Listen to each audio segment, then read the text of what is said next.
Columbia Network takes pride in presenting Orson Welles and the Mercury Theatre on the air in the third broadcast of a unique new series dramatizing famous narratives by great authors. This is the first time that a complete theatrical producing company has been brought to radio, and the Columbia Network again welcomes Mr. Welles and his associates to its own stations and to the stations of the Canadian Broadcasting Corporation coast to coast.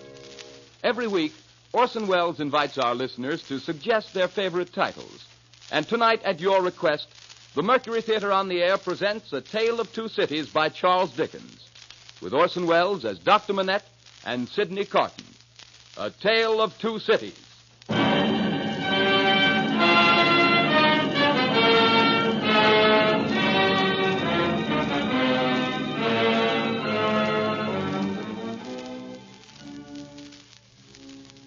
Paris, 1767.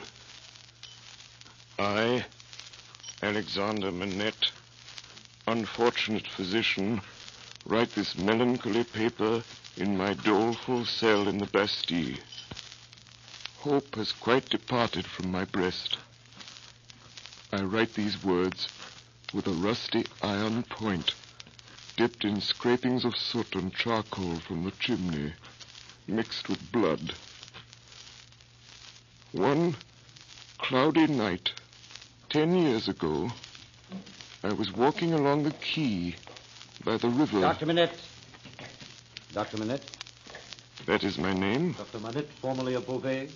I am that Dr. Manette. Will you please to enter the carriage, Dr. Manette? Gentlemen, pardon me, but I usually inquire who does me the honor to seek my assistance. Doctor, your clients are people of condition enough. Will you please to enter the carriage? They were armed and I was not. I got in silence. We left the streets behind, through the North Barrier, onto a country road, and presently stopped at a solitary house. I saw that the two men were brothers.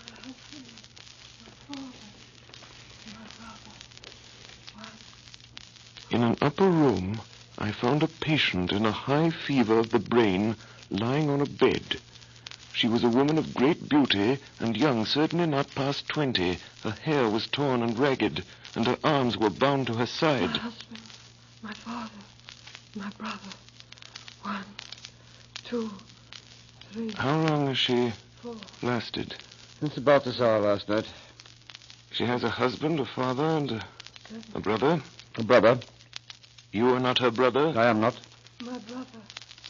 1, 2, 3, 4, 5. There is another patient. You had better see.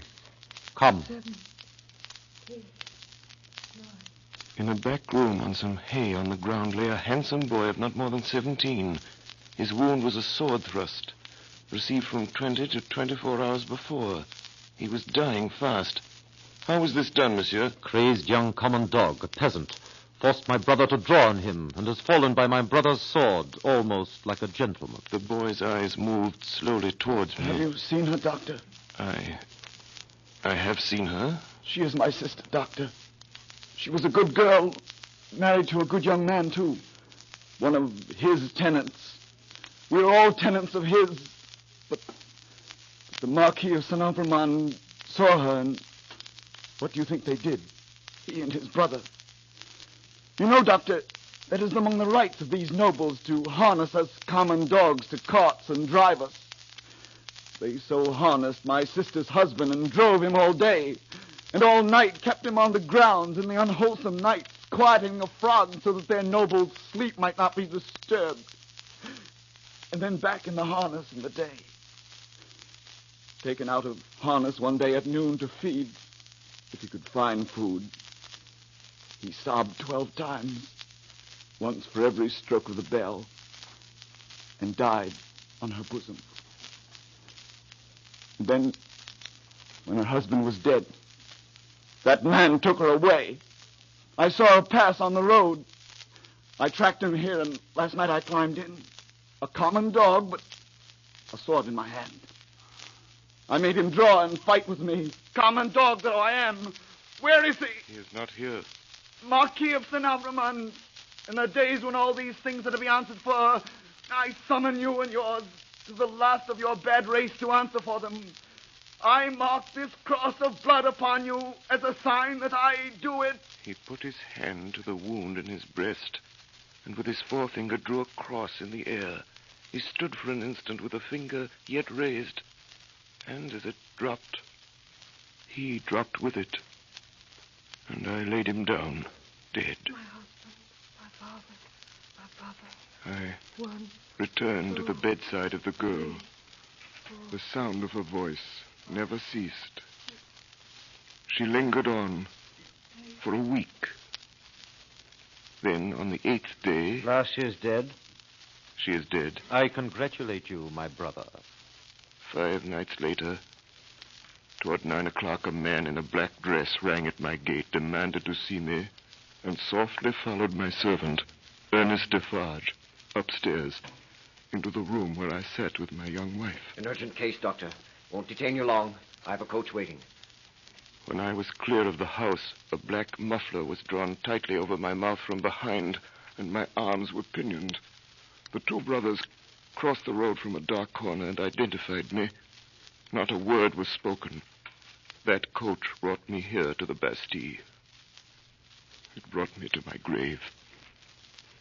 If it had pleased God to put it in the hard heart of either of the brothers, in all these frightful years, to grant me any tidings of my dearest wife and my child, so much as to let me know by a word whether they are alive or dead, I might have thought that he had not quite abandoned them.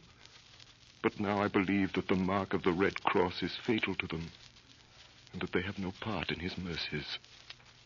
And them, and their descendants, to the last of their race, I, Alexandre Manette, unhappy prisoner, do, this last night of the year 1767, in my unbearable agony, denounce them to heaven and to earth.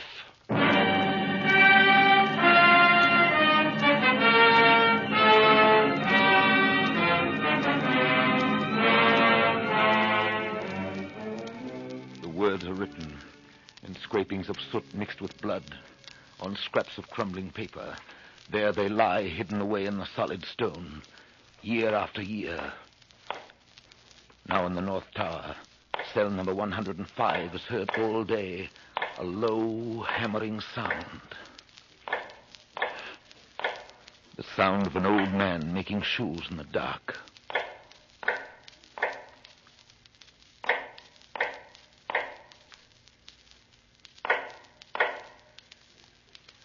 One day, after 18 years, the sound stops, and for a while, North Tower cell number 105 is empty.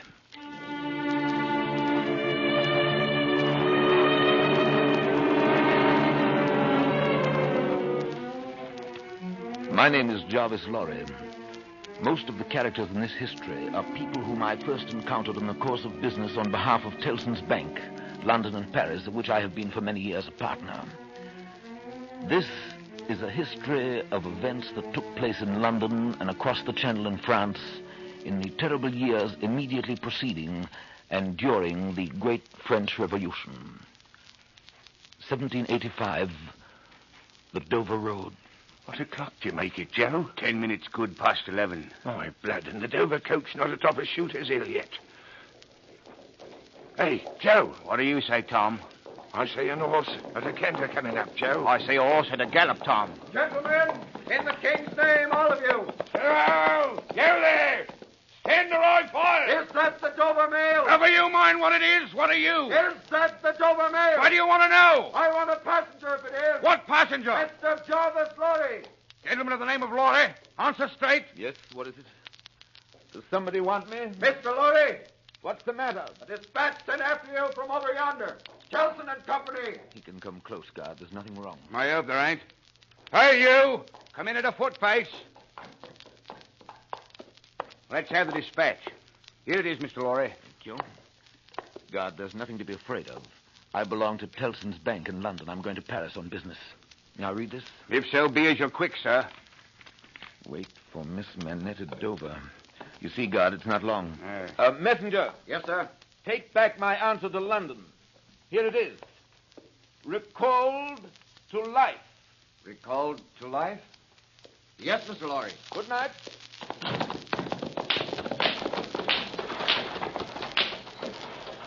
Tom, Hello, Joe. did you hear that message? I did, Joe. What did you make of it, Tom? Nothing at all, Joe. Well, that's a coincidence, too. Well, that's just what I made of it myself. This way to the Calais packet. This way to the Calais packet. We sail with the tide, ladies and gentlemen. All aboard for Calais. Glad to have you with us again, Mr. Laurie. I'm expecting a young lady aboard, a Miss Manette. She may ask for Mr. Jarvis Laurie, or she may ask for a gentleman from Tellson's Bank. But when she comes, will you show her to my cabin? Very good, sir. We sail with the tide, ladies and gentlemen. All aboard for Calais. Miss Manette. Sit down, if you please. Thank you. Miss Manette, it's very difficult to begin. Miss Manette, I'm a man of business. I have a business charge to acquit myself of. The story relates to one of our customers. The story? Yes. One of our customers, a French gentleman, a scientific gentleman, a doctor. A doctor? Miss Manette, if your father had not died when he did, don't be frightened, miss. As I was saying, if Monsieur Manette had not died, if he had suddenly and silently disappeared, if he had been spirited away to some dreadful place, then the history of your father would have been the history of this unfortunate gentleman, the doctor of Beauvais. I entreat you to tell me more, sir. I will, I'm going to. Can you bear it? I can bear anything but this uncertainty. Miss Manette, your father has been found in the house of an old servant in Paris. We're going there. He is alive.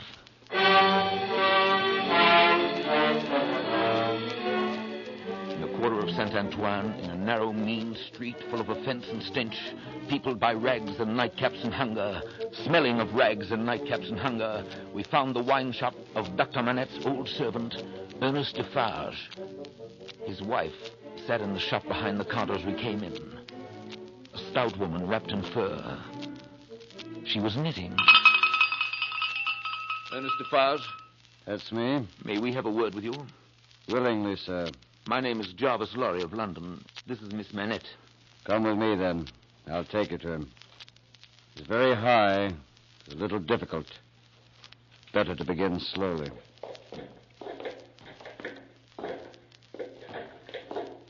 Is he always alone, then? Yes, Of his own desire? of necessity. He is greatly changed? Changed? Huh.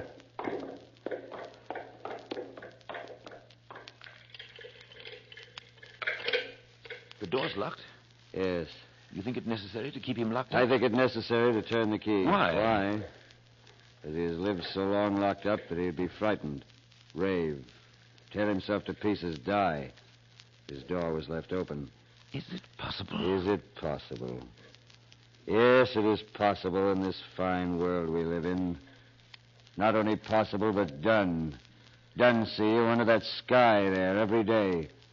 Will continue being done until the last of that accursed race has perished from the face of the earth. Quiet. Let us go in. I'm afraid of it. Of it? What?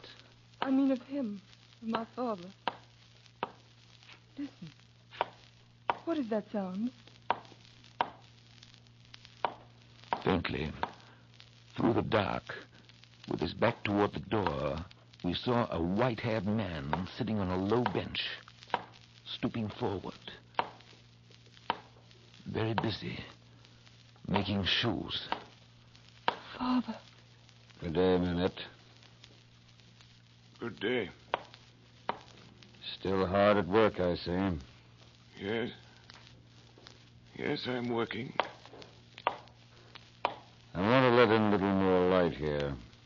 You can bear a little more? Well, what did you say?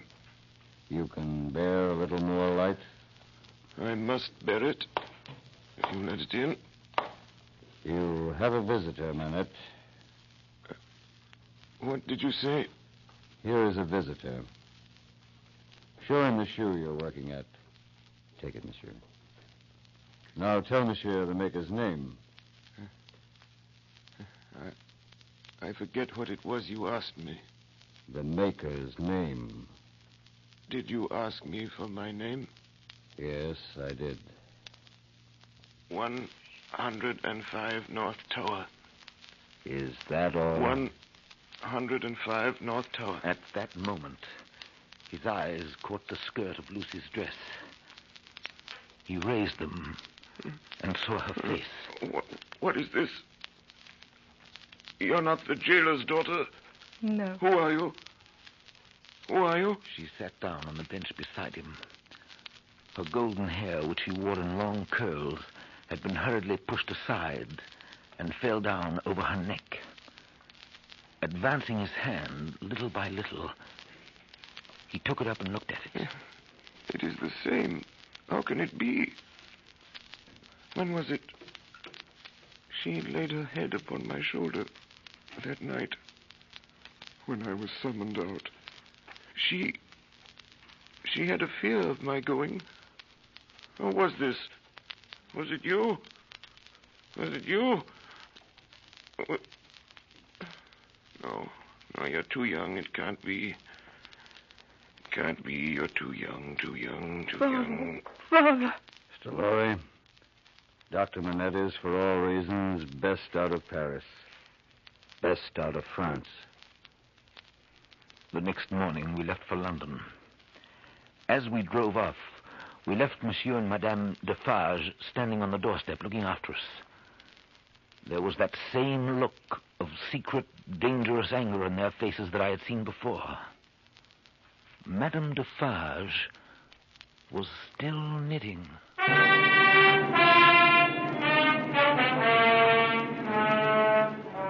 The next night we were in Calais.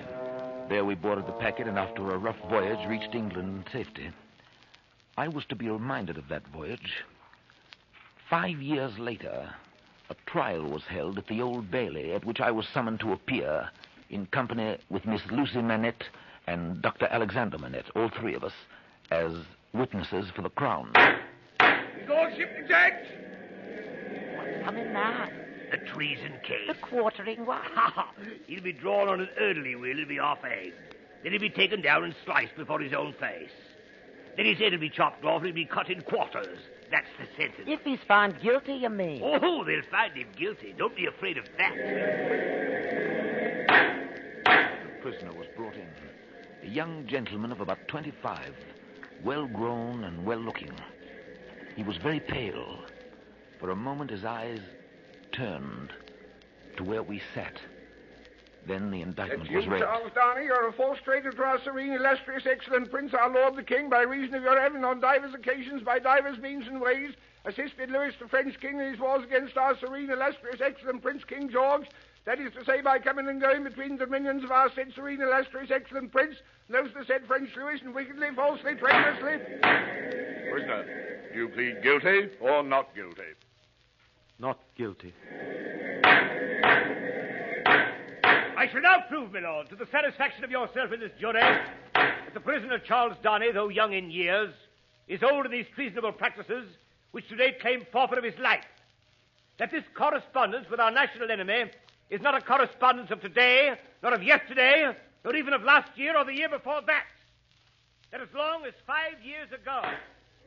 First witness for the Crown, Mr. Jarvis Lorry. Jarvis Lorry. Mr. Lorry, are you a partner of Tellson's Bank? I am. On a certain night in November, 1775, did business occasion you to travel between Calais and Dover by the packet ship? It did. Mr. Lorry, look upon the prisoner. Have you seen him to your certain knowledge before? I have. When? At Calais that night, the prisoner came aboard the packet and made the voyage with me. At what hour did he come aboard? A little after midnight. In the dead of night, eh? Were you traveling alone, Mr. Lorry, or with any companion? With two companions, a gentleman and a lady. They're here. They're here! Next witness, Miss Manette. Miss Manette. Miss Manette, look upon the prisoner, Charles Darnay. Miss Manette, have you seen the prisoner before? Yes, sir. Where? On board the packet ship just referred to, sir. You are the young lady just referred to? Most unhappily, I am. Answer the questions put to you. Miss Manette, had you any conversation with the prisoner? Yes, sir. Recall it. When the gentleman came aboard... You mean the prisoner? Yes, my lord. Then say the prisoner. When the prisoner came on board... Did he come on board alone? No. How many were with him? One, a French gentleman. Did they confer together? Yes, they seemed angry. I thought I heard the prisoner say, there is a curse on our house. You have brought a curse on our house. Miss Manette, the court is not interested in what you think you overheard. What conversation did you have with the prisoner?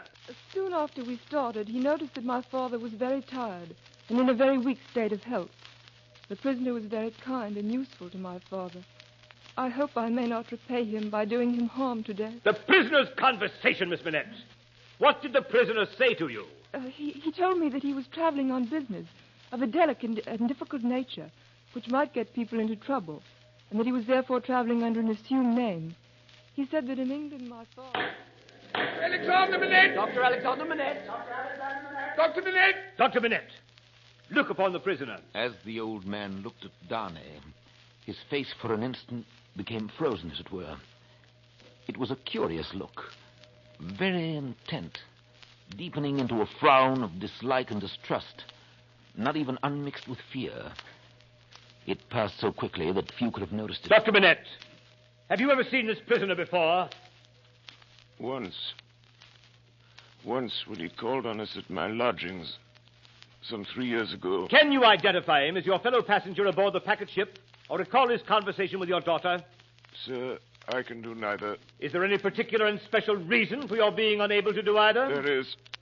Has it been your misfortune to undergo a long imprisonment without trial in your native country, Dr. Manette? A long imprisonment. Were you newly released on that occasion? They tell me so. Have you no remembrance of the occasion? None. My mind is a blank. From some time, I cannot even say what time, when I was employed in making shoes. That was in my captivity to... Excuse me, sir, to the time when I found myself living in London with my dear daughter here. I have no remembrance, no remembrance. Next witness! Next witness! Next witness! Next witness! Now things began to look black for the prisoner. The prosecution held that previous to that Friday night in November 5 years ago, Charles Darnay had visited a dockyard town on the south coast of England, and there collected information which he later delivered to the French authorities in Calais.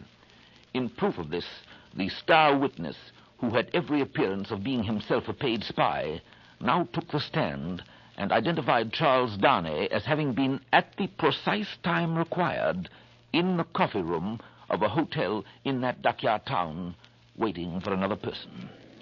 On this point, counsel for the prisoner tried in vain to shake him. And that is the only time you ever saw this prisoner? Yes, Your Honor. You never saw him before or since? No, Your Honor. No. Now, a curious thing happened. A gentleman who had been sitting off by himself all this time, staring up at the ceiling of the court, suddenly came to life, removed his wig, wrote a word or two on a little piece of paper, and tossed it to the prisoner's counsel, who opened it, and then looked with great attention and curiosity at the prisoner. You say again you are quite sure that it was the prisoner? Oh, quite sure, Your Honor. Did you ever see anybody very like the prisoner?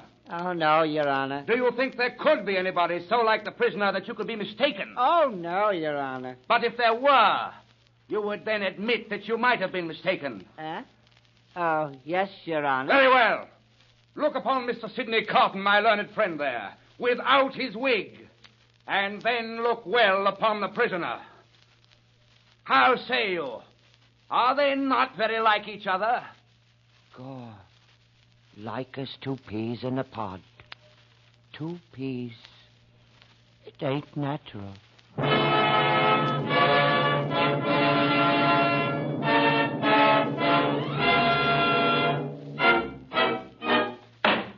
Gentlemen of the jury, do you find the prisoner, Charles Darnay, guilty or not guilty? Not guilty. Order in the court! Can't you behave yourselves? The lights were nearly all out in the passages as I left the court with the prisoner, Charles Darnay. There, leaning against the wall in the dark, stood Sidney Carton.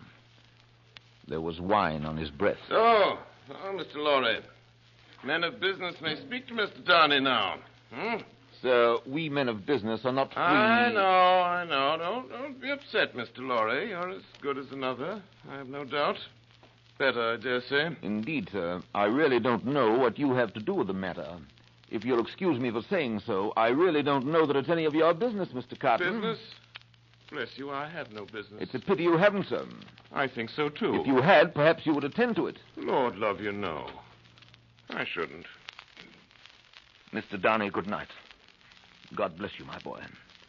I hope you've been this day preserved for a prosperous and happy life. Thank you, sir. Good night. Good night, my boy. Good night. Mr. Darnay. Yes? Mr. Darnay, this is a strange chance that throws you and me together. This must be a strange night to you, standing alone here with your counterpart on these street stones. I hardly seem yet to belong to this world again. I feel quite faint. Then why the devil don't you dine? Let me show you the nearest tavern to dine well at. Come on.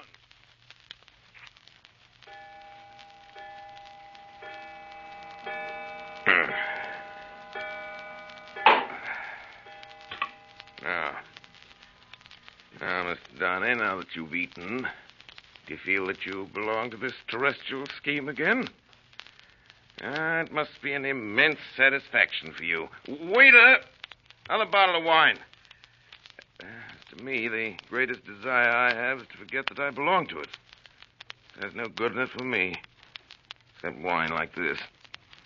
All right, for it.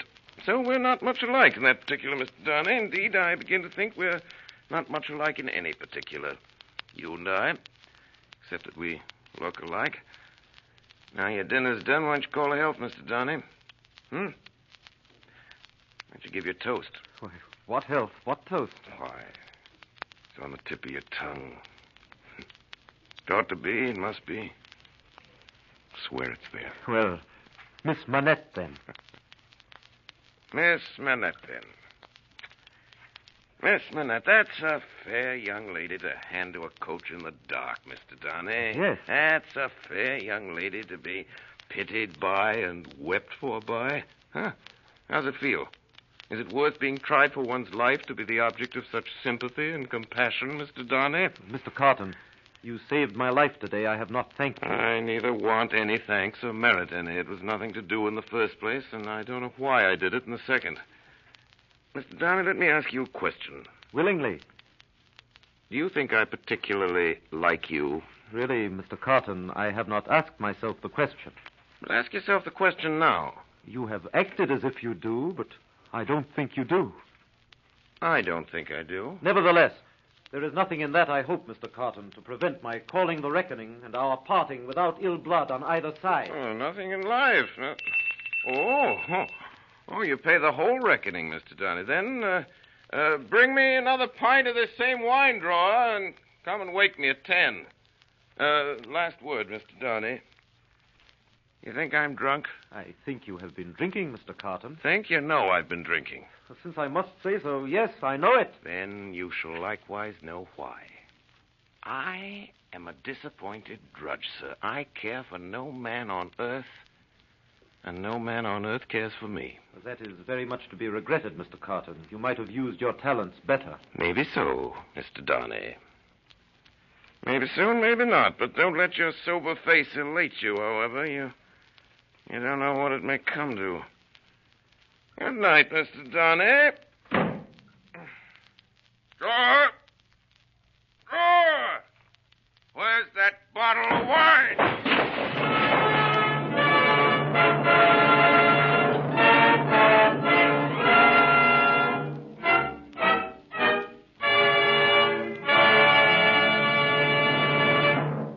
You are listening to the Columbia Network's presentation of Orson Welles and the Mercury Theatre in Charles Dickens' Tale of Two Cities.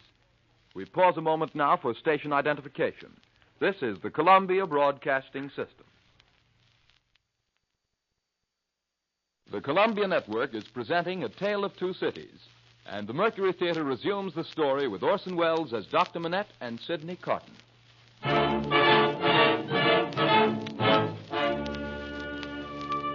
years pass. In the quarter of Saint Antoine, in the wine shop in the narrow, mean street, little groups of men gather to talk and scatter quickly when a stranger enters. Madame Defarge still works at her knitting. You knit with great skill, Madame Defarge. I am accustomed to it. A pretty pattern. You think so? Strange, too. It looks like many names knitted there. But that can't be. No, that can't be. May I ask what it's for? Pastime? Not for use. That depends. I may find a use for it one day, who knows? If I do, well, I'll use it. Madame Defarge. Yes? I have news that may interest you. News from England. Dr. Manette. Yes? I perceive you know the name. Yes.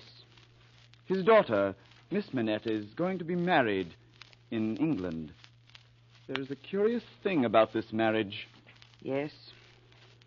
What it comes to is this. Miss Manette, daughter of Dr. Alexander Manette, is going to marry the Marquis de Saint-Evremond.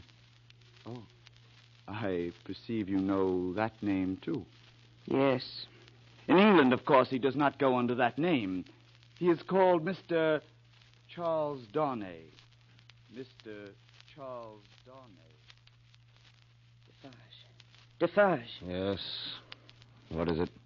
Is it true, do you think, what he said of Mademoiselle Manette? If it is. If it is true, then when our day does come, I hope for her sake destiny will keep her husband out of France. Her husband's destiny will take him where he is to go, and will lead him to the end that is to end him. That is all I know. Madame Defarge sits there knitting names into a scarf. Noble names. Lausanne, Lamballe, Guise, Saint-Evremond. Darkness is closing around. And then comes the ringing of the church bells. She sits knitting.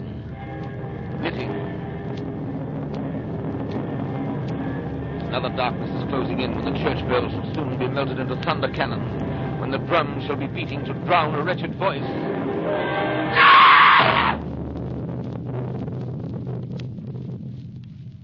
And Madame Defarge, at the foot of a structure yet unbuilt, will sit knitting, counting dropping heads. London, 1789.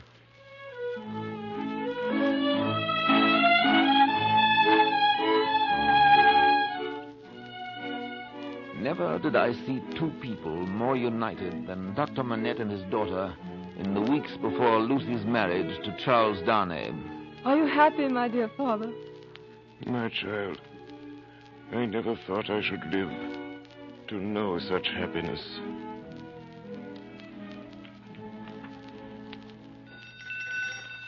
An occasional visitor to their house in Soho Square was Sidney Carton. He was not improved in habits, or in looks, or in manner. His air of debauchery was as if, even more pronounced, and it seemed to me that he was behaving with even less delicacy than usual when he presented himself one afternoon, only a few days before Lucy's marriage, and asked to see Miss Manette alone. He was shown upstairs. Miss Manette, will you hear me? Yes, Mr. Carton. Miss Manette, I know very well that you can have no tenderness for me. I ask for none. I'm even thankful that it cannot be. Without it, is there nothing I can do for you, Mr. Carton? All you can ever do for me is done. I wish you to know that in the last dream of my soul, in my degradation, I've not been so degraded, but at the sight of you with your father and of this house, The stirred old shadows that I thought had died out of me. A dream that ends in nothing and leaves the sleeper where he lay down. But I wish you to know that you inspired it. Will nothing of it remain? No, Miss Manette. No. No, I shall never be better than I am. I'm like one who died young. All my life. Might have been. Don't be afraid. I'll never refer to this again, only in the hour of my death I shall hold sacred this one good remembrance. That my last avowal of myself was made to you, and that my name and faults and miseries were gently carried in your heart. Do you believe this of me, Miss Manette? I do. And this, too, believe. For you and for any dear to you, I would do anything. Remember sometimes. Remember that there is a man who would give his life to keep a life you love beside you. Goodbye, Lucy. Goodbye.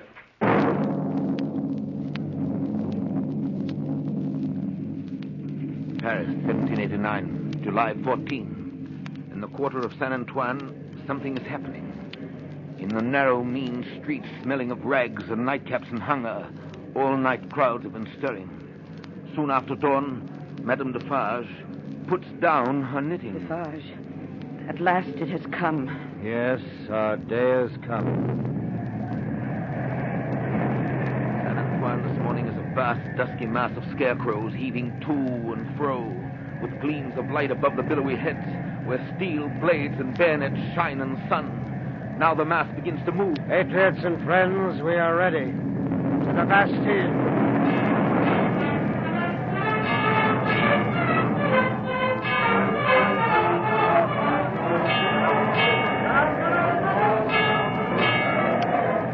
The living sea rises, wave on wave, depth on depth, overflowing the city. After 2 hours, a white flag from within the fortress. The sea rises wider and higher, over the lower drawbridge, past the massive stone outer walls, in among the 8 great towers surrender. The prisoner! The secret cell! The instruments of torture! The prisoner! The secret cell! The North Tower. What is the meaning of 105 North Tower? Quick. It is a cell, citizen. Show it to me. There is something hidden there that I must find. Pass this way, Citizen Defarge. 3 years go by. The King of France and the Queen of France have paid with their lives for the suffering of the people. Day after day, fresh victims are driven through the streets of Paris to feed this new monster which lives on human blood, the guillotine. And at its foot, day after day, sit the women, knitting. London, 1792. The headquarters and the great gathering place of those who fled from France in those troubled years was Tellson's Bank. Letter for Marquis de Saint-Aubin. Here. Vicomte de Lille. Vicomte de Lille. Arrested at Calais. Executed. Baron de Neuville. Arrested. Executed. Marquis de Saint-Evremont. Marquis de Saint-Evremont. Here. Mr. Darnay. I'll take it. Charles Darnay. I didn't know that you were familiar I'll take with... charge of the letter, Mr. Lorry. You know where to deliver it? I do. If there's any answer, I'll let you know. Monsieur, heretofore the Marquis Charles de Saint-Evremond. I have been seized and brought to Paris. The crime for which I am to lose my life is, they tell me, treason against the majesty of the people, in that I have acted against them for an emigrant. You are that emigrant. It is in vain that I tell them that even before the confiscation of emigrant property, according to your commands, I had collected no rent and forced no taxes. Their only answer is that I have acted for an emigrant. Where is that emigrant? I beg you, Monsieur heretofore the Marquis, to come to my rescue and release me. I pray you, be true to me, your poor servant. Yes, Darnay? I have the answer to that letter. So soon? It is to a prisoner in the La Force prison in Paris. And what is the message? Simply that he has received the letter and will come. 3 days later, a few leagues out of Calais, on the Paris road, Charles Darnay was arrested. Citizen, I beg you to observe that I came here of my own free will, in answer to that written appeal that lies before you. Is that not my right? Right? Immigrants have no rights. You're consigned, Evremont, to the prison of La Conciergerie. Just heaven, under what law? For what offense? We have new laws, aristocrat, and new offenses since you were here.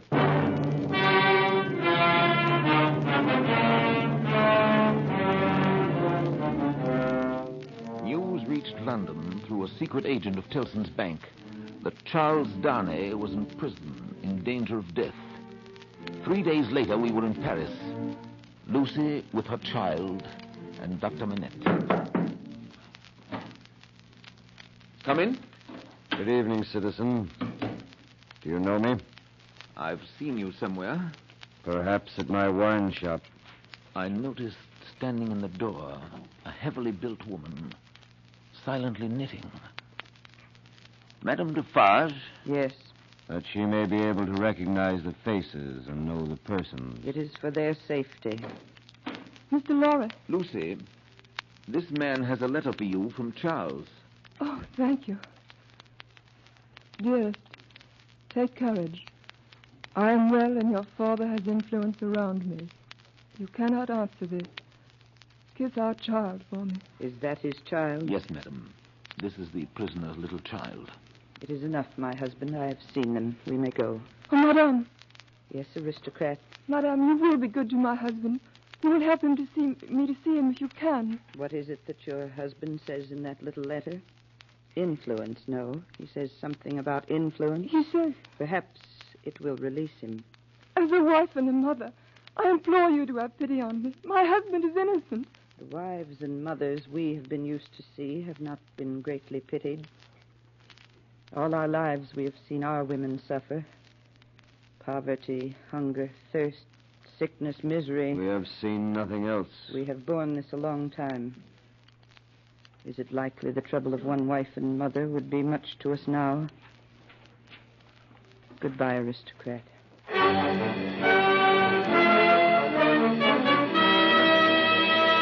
Evremont, call Donny! Charles Evremont, call Donny! Prisoner, is it true that you have lived many years in England? That is true. Then you are an immigrant? No, citizen judge. Prisoner, why did you return to France when you did? I returned to France on the written entreaty of a French citizen to save a French citizen's life. Is that the action of a guilty man? Is that criminal in the eyes of the Republic? Citizen Dr. Manette, take the stand. Dr. Manette, do you know this prisoner? I do.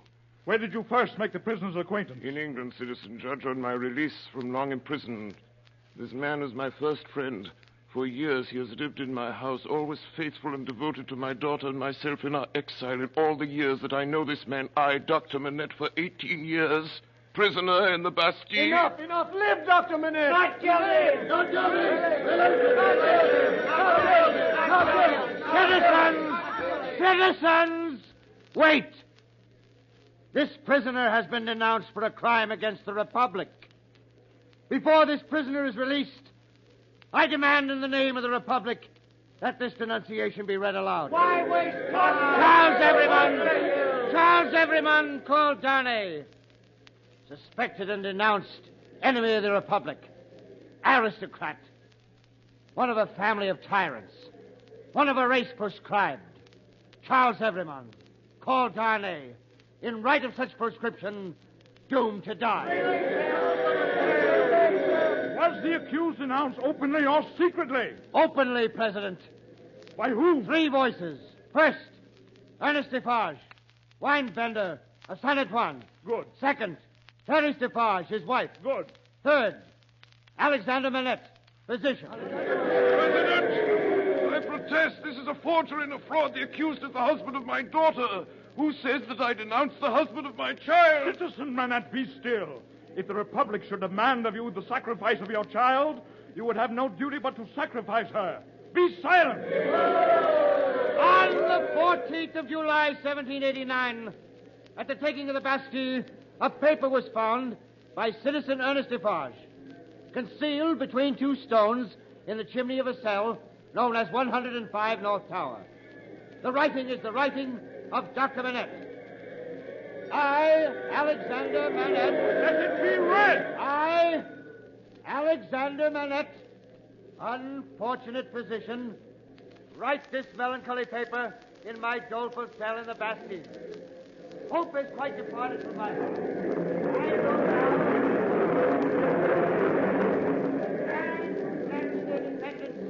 to the last of their race.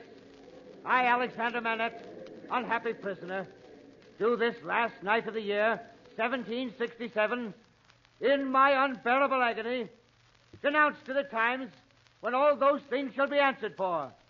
I denounce them to heaven and earth. Death!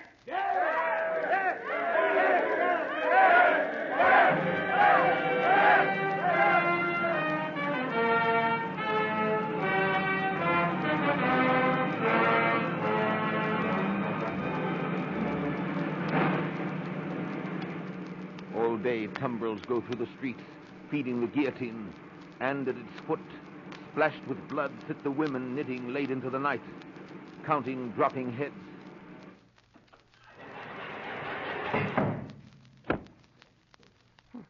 Don't be alarmed, Mr. Lorry. Don't be alarmed. I'm quite sober. Sidney Carton. Now, Mr. Lorry, listen carefully to what I have to say. But Carton... Don't waste time asking questions. First, Mr. Lorry, here is the certificate which enables me to pass out of the city. You see, Sidney Carton, an Englishman. Yes? Yes. Keep it for me until tomorrow.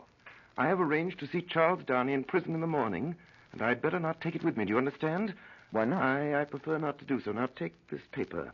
It's a certificate enabling Dr. Manette and his daughter and her child at any time to pass the barrier on the frontier, you see? Yes, but you can buy the means of traveling the coast as quickly as the journey can be made. You have money. Order your horses to be ready at 2 in the afternoon. Well? It shall be done. Tell Lucy tonight, for the sake of her child and her father, tell her and press upon her the necessity of leaving Paris with them and with you at that hour. Tell her it was her husband's last wish. You think she'll consent?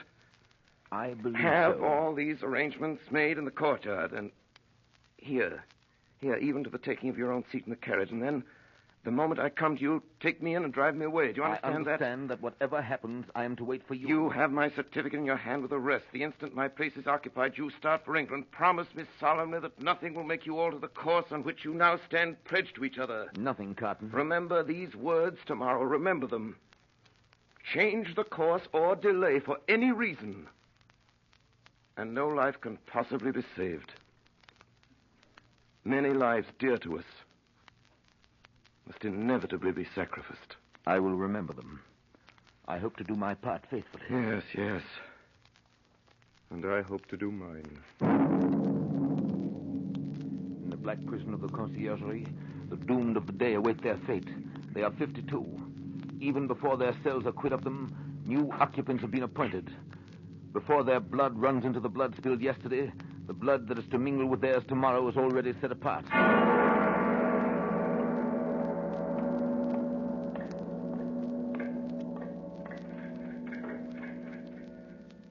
Is this the one? Yes, this is the one. Go you in alone. I wait outside. Lose no time. Good day, Mr. Darnay. Carton. Once more we meet. Are you a prisoner, too? No, I happen to be possessed of a power over one of your keepers here. I come from your wife, Darnay. I bring you a request from her. What is it? A most secret, earnest, pressing entreaty. You've no time to ask me why I bring it or what it means. I have no time to tell you. You must comply with it. Take off these boots you wear and draw on mine. Here's a chair. Now, hurry. Draw on these boots of mine. Put your hands to them. Put your will to them. Quick! Carton, there's no escaping from this place. It can never be done. You'll only die with me. It's madness. It would be madness if I asked you to escape, but do I? Of course not. Change that cravat from this of mine. Carton, Go it's on. madness. It can't be done. It never can be done. It has been attempted. It has always failed. Do I ask you, dear Darnay, to pass the door? When I ask you that, then refuse me. There are pen and ink and paper on this table. Is your hand steady enough to write? Why, Then yes. write what I shall dictate. Quick, friend, quick. Write exactly as I speak. To whom do I address To it? no one. Do I date it? No. No.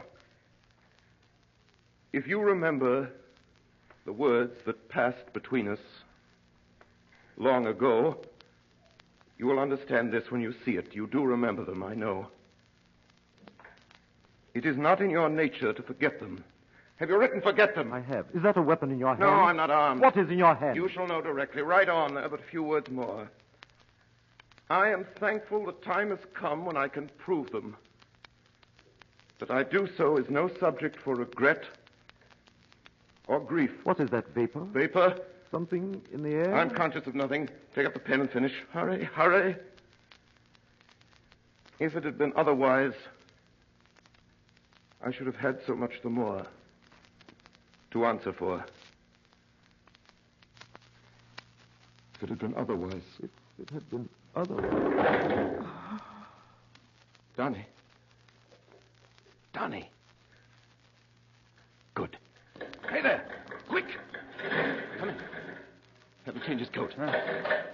Now, call for help. Take me to the coach. You? Him, man, with whom I've changed. You go out by the gate by which you brought me in. Of course. I was weak and faint, and you brought me in, and I'm fainter. Now you take me out. The parting has overcome us. Such things happen here often, too often.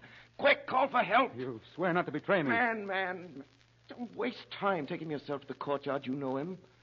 Place him yourself in the carriage. Show him yourself to Mr. Lorry and tell him to remember my words of last night and his promise of last night and drive away. Hey there! Hey! Help! Man fainted!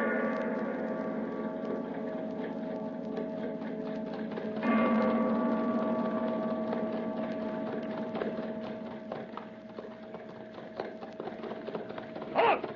Who goes there? Who's inside? Papers? Alexandre Manette, physician, French. Lucy, his daughter, French. Lucy, wife of Evremont. Is that right? Huh. Evremont has an appointment elsewhere today, I believe. Lucy, their child, English. Sidney Carton, lawyer, English. English lawyer appears to be sleeping. Jarvis Lorry, banker, English. Go ahead, you can depart, citizens. A good journey.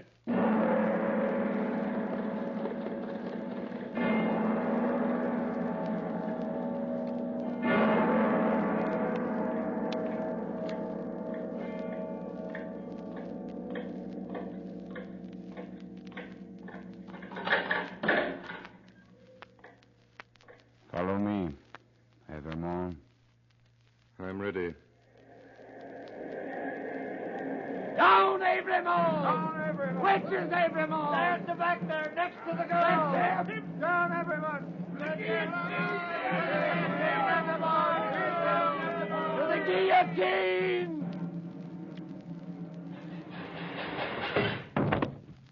18!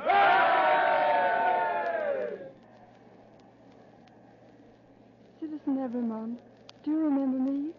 I'm the poor little seamstress who was with you in the prison. Huh? Oh, true, I forget. What were you accused for? Plots. Is it likely? Who would think of plotting with a poor little weak creature like me? 19!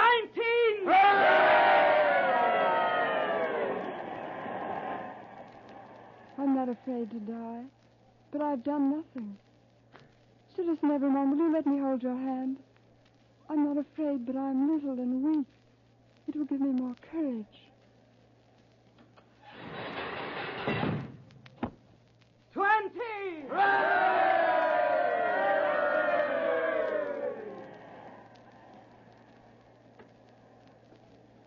Keep your eyes upon me, dear child. Keep your eyes on me. Mind nothing else. I'll mind nothing while I hold your hand. I shall mind nothing when I let it go. If they are quick. They'll be quick. Never fear. 21!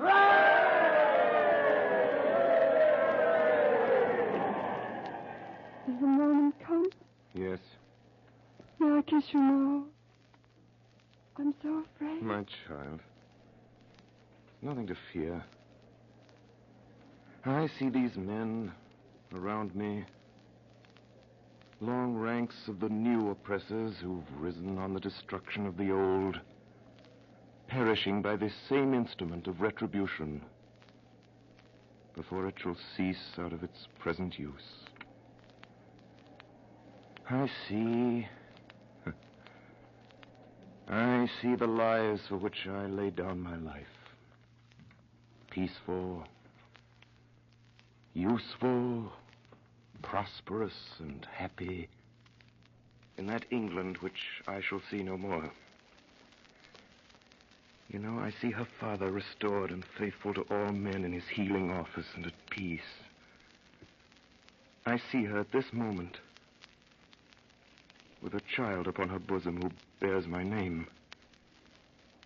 And I hear her tell the child my story with a tender and a faltering voice. Number 22. Goodbye, little one. Goodbye.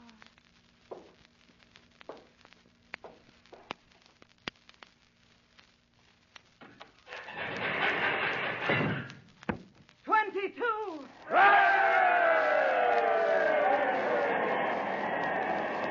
Number 23.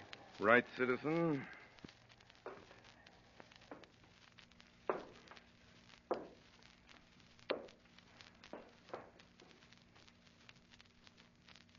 It is a far, far better thing that I do than I've ever done. It is a far, far better rest that I go to than I have ever known.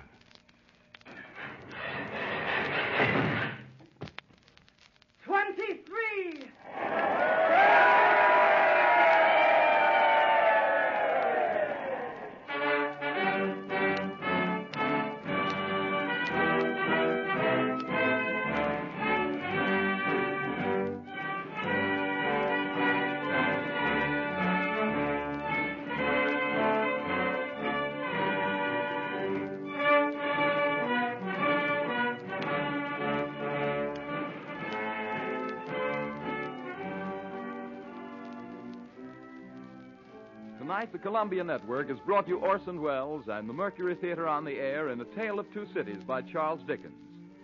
We now present the star and director of these broadcasts, who tonight played Dr. Manette and Sidney Carton, Orson Welles. Ladies and gentlemen, I should like first to thank the actors of the Mercury Theatre who played with us tonight. Among them were Martin Gable as Mr. Laurie, Ray Collins as the prosecutor, Edgar Berrier as Charles Darnay, Frank Reddick as Defarge, Eustace Wyatt as the clerk and the judge, Kenneth Delmar as the counselor for the defense, Betty Gard as Madame Defarge, Erskine Sanford as the president, Mary Taylor as Lucy Manette. Tonight's production was done at your request, and we intend to choose later works in this series on the basis of your letters to us. We're reading all the letters with the greatest of interest, and we thank you for your valuable suggestions. And now, good night, ladies and gentlemen. Until next Monday at this same time.